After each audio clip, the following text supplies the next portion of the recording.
When people and things are in your dream, it doesn't always literally reflect what's in your dreams. For example, I had a loved one named Desiree in my dream. It wasn't about her. It was about her name, which means desires. So sometimes you have to look up the meaning of their name.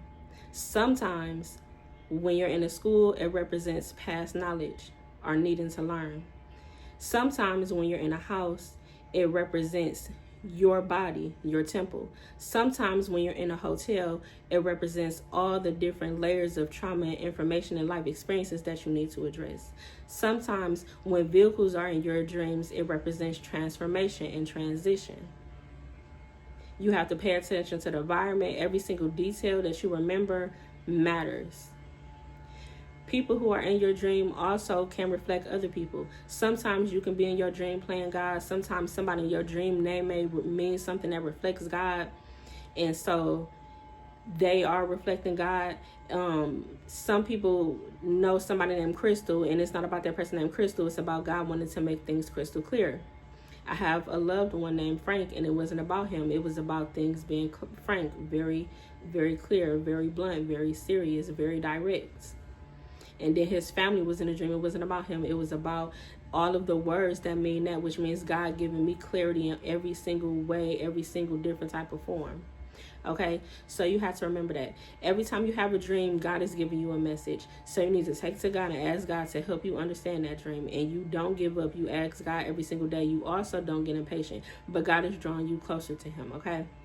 So sometimes dreams are literal, very rarely, but just like in the Bible, God used parables, and it's all to help us work on our patience, all to help us understand all the different ways that God communicates. Because yes, we will hear God's audible voice, but we also get visions, and everything is symbolism, because everything that is considered physical is actually spiritual. The spiritual realm exists and made everything physical, okay? So we have to understand that there is always a deeper layer to it. In water, fire, anything in the elements, like, you have to take it to God as well. And so if you see passed on loved ones in your dream, do not ever think that that is your passed on loved one talking to you in your dream. Your passed on loved ones cannot speak. It's either God giving you a message about them or the devil trying to play with your emotions. But don't ever believe the passed on loved one is speaking to you. They can't speak. It is very popular in society for people to believe that their passed on loved ones are guiding them and speaking to them. That is not true. They're not speaking to you. They can't speak to you. Those type of beliefs are not the truth, and all you have to do is talk to God about it yourself. These are things that people say because of comfort, but it's not true at all. Okay, I love you, and most importantly, God does too. I am a spiritual advisor, and I address all areas of life. In the description area, you will be able to see all the different ways that I help people, and you will be able to see my email address so that you can schedule a session with me. They start at $45. You will also see a few playlist recommendations from me, but I have over 1,000 videos, so it's best to go to my YouTube channel directly to see all the playlists that I have. And last but certainly not least, you will be able to see that I have a link to all of my social media accounts.